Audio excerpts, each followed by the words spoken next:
Hello, नमस्कार, आदाब, सत श्री अकाल, गुड मॉर्निंग दोस्तों। जीएस वाले भैया आपका हार्दिक स्वागत एवं अभिनंदन करते हैं। तो दोस्तों हम लोग यहाँ पर जीएस की फुल प्रिपरेशन कराते हैं जो किसी भी एग्ज़ाम में काफ़ी हेल्पफुल होती है। हेल्पफुल इसलिए होती है क्योंकि हम लोग पढ़ते हैं इसी तरीके से हैं, पहले थ्योरीज़ पढ़ते हैं, फिर एमसीक्यू सॉल्व करते हैं, फिर वन लाइनर सॉल्व करते हैं। और जब इस तरीके से किसी चैप्टर का होलिस्टिक वे में पढ़ाई कर ली जाती है, तो वो एग्ज़ाम में एग्ज़ीक्यूट करने के लिए काफ़ी आसान हो जाता है। हम लोग दोस्तों रेगुलेटिंग एक्ट की क्लास से लेकर के अभी तक ठीक इसी प्रकार से पढ़ रहे हैं और अगर इस तरीके से पढ़ाई होती है, तो वो दिमाग में हमारे लॉन्ग टाइम तक बनी रहती है। दोस्तों हमारा एसएससी में सिलेक्शन हुआ, रेलवे में सिलेक्शन हुआ, हमने यूपी पीसीएस का इंटरव्यू दिया, तो उसमें इन सब चीज़ों का बहुत ही इम्पोर्टेंट रोल था। इसीलिए ये सारी चीज़ें आप लोगों के सामने शेयर करते हैं। तो दोस्तों हम लोग भाग 12 पढ़ रहे थे। भाग 12 में हम लोग अनुच्छेद 280 तक पढ़ चुके थे। मतलब वित्त आयोग तक पढ़ चुके थे। कल वित्त आयोग की क्लास अपलोड कर दी गई थी और आप लोगों ने देखा भी होगा। अगर नहीं देखे हैं तो जाके ज़रूर देखिएगा। वित्त आयोग के बाद हम लोग पढ़ते हैं भारत सरकार के द्वारा जो पैसा उधार लिया जाता है उसके बारे में और राज्यों के द्वारा जो पैसा उधार लिया जाता है उसके बारे में और संपत्ति के अधिकार के बारे में भी आज पढ़ेंगे। तो थ्योरी के मामले में आज भाग 12 कंप्लीट हो जाएगा। कल से हम लोग इसके बारे में क्वेश्चन आंसर सॉल्व करेंगे दोस्तों, ठीक है। तो दोस्तों कल की क्लास अनुच्छेद 280 वित्त आयोग के तहत थी, उसमें थोड़ा सा हम लोग रिवाइज कर लेते हैं। जैसे वित्त आयोग अनुच्छेद 280 के तहत उसका गठन प्रत्येक 5 वर्ष पर राष्ट्रपति करते हैं, ठीक है। और पहले वित्त आयोग का गठन 1951 में हुआ था, ठीक। इसमें 5 सदस्य होते हैं, एक अध्यक्ष होता है, 4 अन्य सदस्य होते हैं, ठीक है। इनकी नियुक्ति राष्ट्रपति करते हैं, ठीक है। और वित्त आयोग जो होता है वो राष्ट्रपति के द्वारा दिए गए सुझाव पर कार्य भी करते हैं और जो वित्त आयोग अपने कार्य के बारे में सिफारिश करते हैं वो सिफारिश किसको करते हैं? राष्ट्रपति को करते हैं, ठीक है। और वित्त आयोग के द्वारा जो अपने कार्य के संबंध में दिया गया रिपोर्ट होता है वो रिपोर्ट राष्ट्रपति संसद के दोनों सदनों के समक्ष प्रस्तुत करवाते हैं, ठीक है। ये चीज हो गई मोटा मोटा। और बहुत इंपॉर्टेंट चीज है, हम लोग पढ़े थे एग्जाम में क्वेश्चन पूछा जाता है वित्त आयोग के अध्यक्ष के बारे में। पहले वित्त आयोग के अध्यक्ष, दूसरे वित्त आयोग के अध्यक्ष, तीसरे वित्त आयोग के अध्यक्ष और चौथे वित्त आयोग के अध्यक्ष, ठीक है। ये 4 ध्यान में रखना। क्यों ध्यान में रखना है? क्योंकि 10वें वित्त आयोग के अध्यक्ष, 11वें, 12वें और 13वें वित्त आयोग के अध्यक्ष तो एग्जाम में पूछा गया है मिलान करने में और इसलिए 14वां, 15वां, 16वां ये सभी वित्त आयोग के अध्यक्ष भी इंपॉर्टेंट हो जाते हैं। तो बहुत आसान तरीके से याद करने के लिए बताए थे कल। जैसे शुरुआत में 1, 2, 3, 4 के लिए आपको निशाचर शब्द ध्यान में रखना है, ठीक है। निशाचर, ये हालांकि यहाँ पर मेन वाले में शा होता है, शलजम वाला, लेकिन यहाँ पर ध्यान रखने के लिए निशाचर रख लेते हैं। तो पहले वित्त आयोग के अध्यक्ष नियोगी थे, केसी नियोगी थे। दूसरे वित्त आयोग के अध्यक्ष संथानम थे, सा से संथानम हो गए। तीसरे वित्त आयोग के अध्यक्ष चा से चंदा हो गए, एक चंदा। और चौथे वित्त आयोग के अध्यक्ष रा से राजमन्नार हो जाते हैं दोस्तों, ठीक है। ये चीज ध्यान में रखनी है। तो ये रा से यहाँ पर रा हो जाएगा, ये चौथे का रा से राजमन्नार हो जाते हैं, ठीक है। ये ध्यान में रखना है। अब यहां पर ध्यान में रखना है जो 10, 11, 12, 13, 14, 15, 16 के अध्यक्ष, इनको भी याद रखना है। इनके बारे में एक थोड़ा सा शब्द याद रखना है ट्रिक के रूप में, पंख को रंग करना। जैसे पंख मतलब पक्षी का पंख होता है ना, जैसे हम लोग इतिहास में भी पढ़े होंगे, जो जहांगीर थे वो काफी चित्रकलाओं के शौकीन थे, तो वो पक्षियों के रंग को रंगते थे, पक्षियों, आसमान को, प्रकृति के रंग को वो काफी महत्व देते थे। तो उसी में हम लोग लिख लिए हैं पंख रंग करना, ठीक है। बहुत इंपॉर्टेंट है, कल भी बताए थे और याद हो गया होगा आपको, ठीक है। पा से 10वें के हैं, पा से पंख, पंख मतलब ये आ गया, मतलब पंत आ जाते हैं, ठीक है। ऋषभ पंत नहीं, सुमित्रा नंदन पंत नहीं, बस आपको पंत याद रखना है, ठीक है। और 11वें के आ जाते हैं खा से खुसरो, ठीक है। पंख पंत हो गए, खा से खुसरो हो गए। 12वें के आ जाते हैं रंग से रंगराजन आ जाते हैं, पूरे आ जाते हैं, रंग से रंगराजन आ जाते हैं, ठीक है। 13वें के आ जाते हैं 13 से का शुरू हो रहा है, तो 13वें के केलकर हो जाते हैं, ठीक है। 13 के केलकर हो जाते हैं, ठीक। 14वें के आ जाते हैं रा से रेड्डी आ जाते हैं, ठीक है। करना के रा से रेड्डी आ जाते हैं। 15वें के आ जाते हैं ना, एन के सिंह आ जाते हैं। एन के सिंह याद रखना नाम जरूरी है क्योंकि वाई वी सिंह भी दे देता है, एस के सिंह भी दे देता है, ठीक है, एग्जाम में। तो एन के सिंह याद रखना जरूरी है। और आ, ये बड़ा आ की मात्रा लगी है, तो ये बड़ा आ की मात्रा है, तो 16वां से हो जाते हैं कौन? अरविंद पनगढ़िया, 16वें पे आ से अरविंद पनगढ़िया हो जाते हैं। ठीक है, ये चीज ध्यान में रखनी है। तो इस तरीके से आपको निशाचर और पंख रंग करना याद कर लेंगे, तो एग्जाम में यहां से क्वेश्चन इंपॉर्टेंट है और पूछा जाता है, तो आपका गलत नहीं होगा क्वेश्चन। ठीक है, ये चीज हो गई। अब हम लोग आज की क्लास की ओर आगे बढ़ते हैं। आज के क्लास में हम लोग पढ़ते हैं अनुच्छेद 292 और अनुच्छेद 293 के तहत क्रमशः भारत सरकार और राज्य सरकार के द्वारा उधार, मतलब भारत सरकार के द्वारा उधार लेना संविधान के किस अनुच्छेद में है, ऐसा डायरेक्ट एग्जाम में क्वेश्चन पूछा जाता है। तो उसका आंसर क्या हो जाता है, अनुच्छेद 292। ठीक है, यहां से ये चीज ध्यान दे लेनी है, एग्जाम में क्वेश्चन पूछा जाता है, या तो ऐसे पूछ सकता है अनुच्छेद 292 में क्या है, या भारत सरकार के द्वारा उधार लेना संविधान के किस अनुच्छेद में। ठीक है, ये चीज ध्यान लेनी है। अब भारत सरकार धन उधार लेगा, उस धनराशि का निर्धारण कौन करता है भाई, धनराशि का निर्धारण कौन करेगा, या मोदी के मन में आया कितना भी धन ले लेंगे, या गृह मंत्रालय में या वित्त मंत्रालय में कितना भी मन आया तो वो उधार ले लेंगे पैसा उतना, ऐसा नहीं है। उस धनराशि का निर्धारण संसद करती है। कौन करती है, संसद। धनराशि का निर्धारण संसद करेगी, फिर उस धन को उधार के रूप में भारत सरकार के द्वारा लिया जाएगा। ठीक है, पूछ सकता है कि भारत सरकार के द्वारा उधार लेना संविधान के किस अनुच्छेद के तहत है, ये भी पूछ सकता है। और भारत सरकार के द्वारा धन जो उधार लिया जाता है उस धनराशि का निर्धारण कौन करती है, तो कौन करती है, संसद करती है। ठीक, ये चीज ध्यान में रखनी है।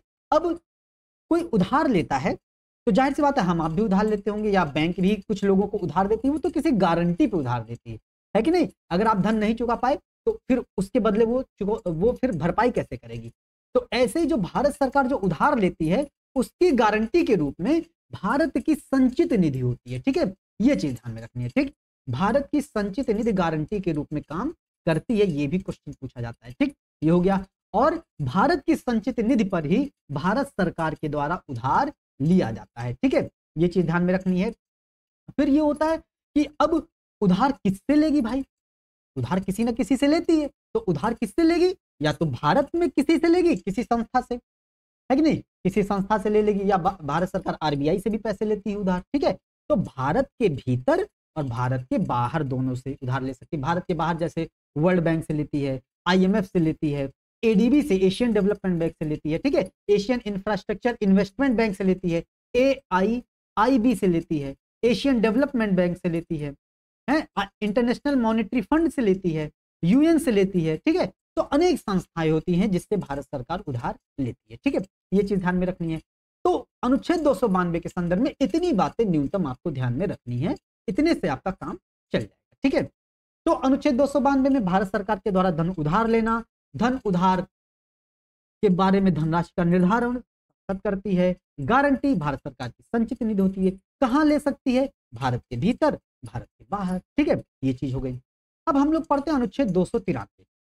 जैसे अनुच्छेद 292 में भारत सरकार के द्वारा धन उधार लिया जाता है, उसी प्रकार अनुच्छेद 293 में राज्यों के द्वारा भी धन उधार लिया जाता है। हम लोग देखते होंगे अनुच्छेद 293 में राज्यों के द्वारा भी धन को उधार लिया जाता है। ठीक है, अब राज्य के द्वारा धन उधार लिया जाता है, तो इस धनराशि का निर्धारण कौन करता है कि कितना लेना है, हमको कितने हजार करोड़ लेने हैं या कितने रुपए लेने हैं, तो उसका निर्धारण कौन करती है, उसका निर्धारण राज्य का विधानमंडल करती है। ठीक है, जैसे भारत सरकार को उधार चाहिए उसके बारे में निर्धारण धनराशि का संसद करती है, ठीक उसी प्रकार से अगर राज्य सरकार को धन उधार चाहिए तो उसका निर्धारण राज्य का विधानमंडल करती है। ठीक है, और राज्य का विधानमंडल जो धन निर्धारित करेगा वो राज्य सरकार धनराशि, उस राशि को राज्य सरकार उधार के रूप में लेती है, लेकिन गारंटी के रूप में कुछ रखा जाता है। जैसे केंद्र सरकार में गारंटी के रूप में भारत की संचित निधि रखी जाती थी, राज्य के संबंध में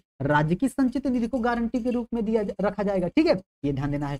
अब उधार किससे ले सकती है, उधार भारत सरकार से भी ले सकती है। ठीक है, ये चीज ध्यान देनी। उधार किससे लेती है, भारत सरकार से उधार लेती है। और अनुच्छेद 292 के तहत भारत सरकार किससे उधार लेती थी, भारत के भीतर भी ले सकती थी और भारत के बाहर भी ले सकती थी। ठीक है, ये चीज ध्यान देनी है। लेकिन यहां पर शर्त का निर्धारण कौन करती है, ध्यान देने वाली बात है। राज्य सरकार के द्वारा जो धनराशि उधार ली जाती है इसके बारे में धनराशि का निर्धारण तो राज्य विधानमंडल करती है, लेकिन उस धनराशि को लेने में जो शर्त होती है उस शर्त का निर्धारण संसद करती है दोस्तों। ठीक है, और इन्हीं शर्तों के तहत दोस्तों कुछ शर्तें निर्धारित करती है, जैसे राज्य सरकार भी हम लोग देखते हैं छत्तीसगढ़ या झारखंड डेवलपमेंट के रूप में एडीबी से उधार ले लेती है, या आईएमएफ से भी उधार ले लेती है, या एशियन इंफ्रास्ट्रक्चर इन्वेस्टमेंट बैंक से उधार ले लेती है, ठीक है, इन सबसे भी उधार लेती है, तो भारत सरकार की शर्त के अधीन आता है, ठीक है। और अगर राज्य सरकार किसी से उधार ली है, और अगर राज्य सरकार मान लेते भारत सरकार से उधार ली है, और अगर वो धनराशि को चुकाई नहीं है और फिर उसको उधार चाहिए, तो ये टोटल भारत सरकार पर निर्भर करता है कि वो उधार लेने की अनुमति देगी कि नहीं देगी, ठीक है, क्योंकि वो धनराशि पहले बकाया है, ठीक है, ये चीज ध्यान में रखनी है। तो अनुच्छेद 292 और अनुच्छेद 293 के बारे में हमको इतना पता होना ही चाहिए, ठीक है। अब आते हैं हम लोग अनुच्छेद 300 का के तहत, ठीक है, बहुत इंपॉर्टेंट अनुच्छेद, एग्जाम में क्वेश्चन पूछा जाता है। अनुच्छेद 300 का में संपत्ति का अधिकार, ठीक है, ये चीज ध्यान में रखनी है। पहले जो संपत्ति का अधिकार था हम लोग पढ़ते हैं अनुच्छेद 19(1)(f) में और अनुच्छेद 31 में था, ठीक है, संपत्ति का अधिकार।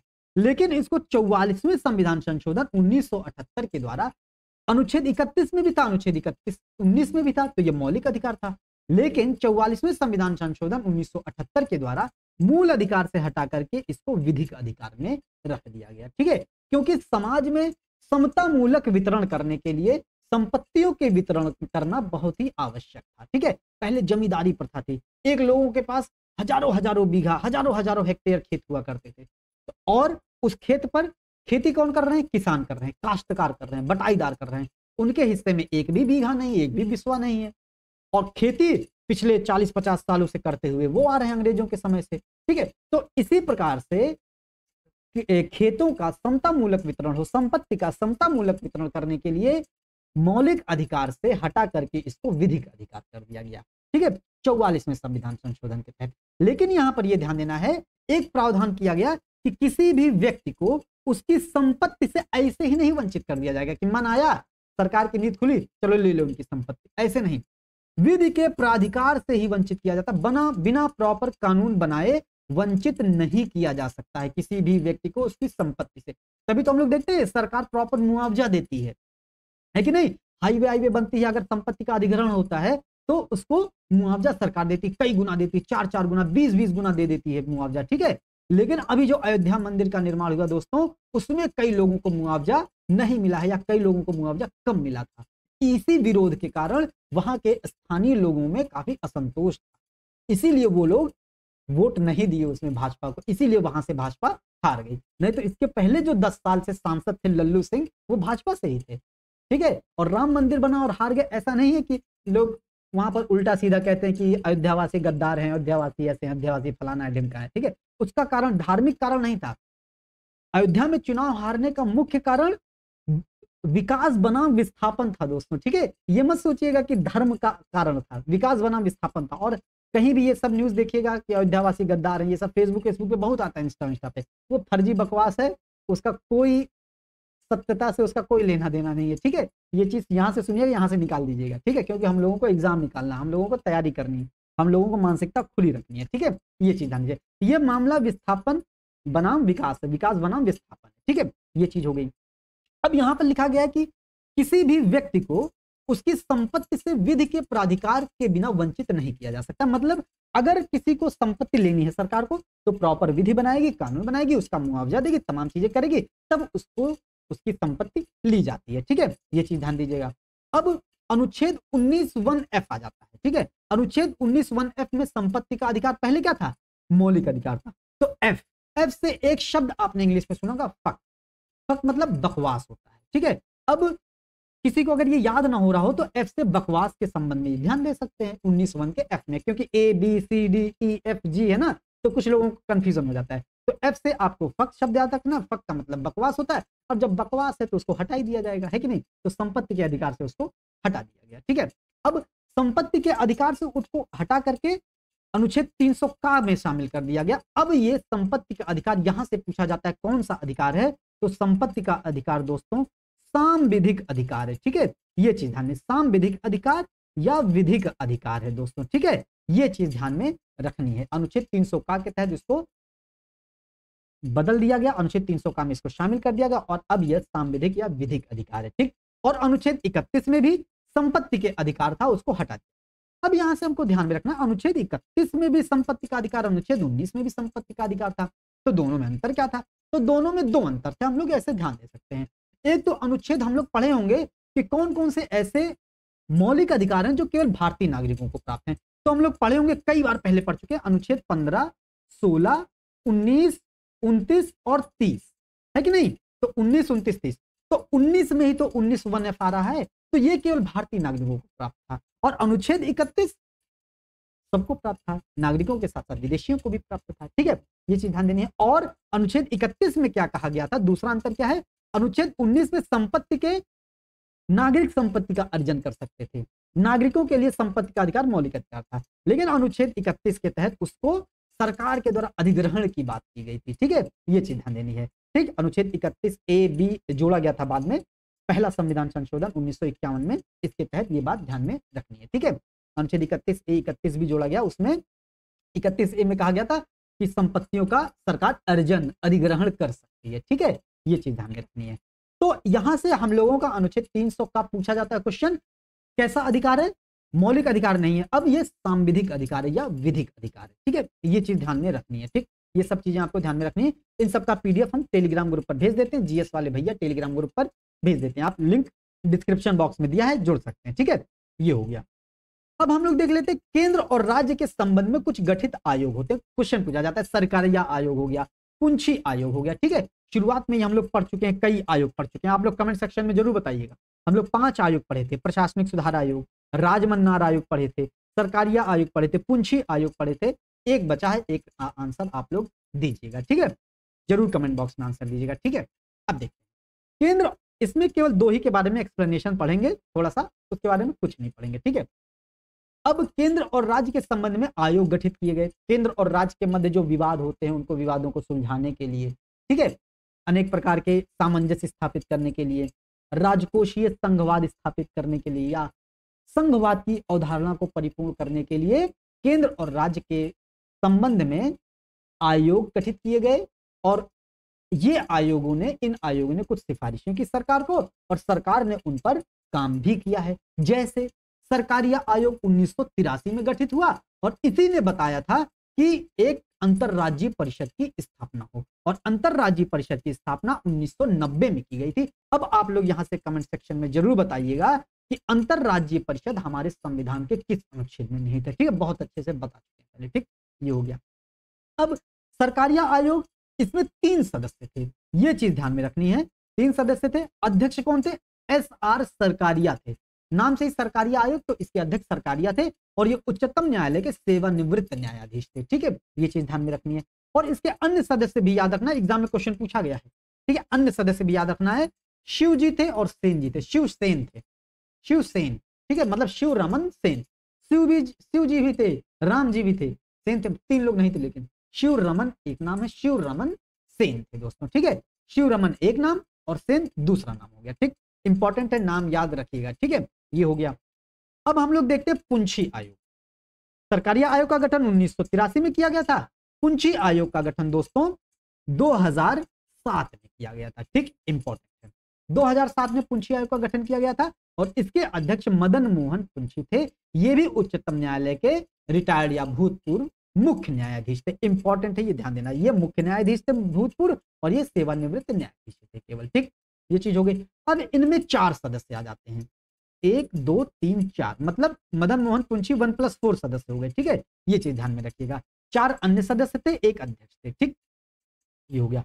अब नाम क्या है ध्यान में रखना है, धीरेन्द्र शास्त्री नहीं है, ये धीरेन्द्र सिंह है। ठीक है, विनोद खन्ना नहीं है, ये विनोद कुमार है, माधव, ए माधव, पंचायत देखे ना आप लोग, तो ये माधव है, वही माधव मेनन। ठीक है, और अमरीश पुरी नहीं है, ये अमरीश बागची है। ठीक है, नाम को ध्यान में रखना है।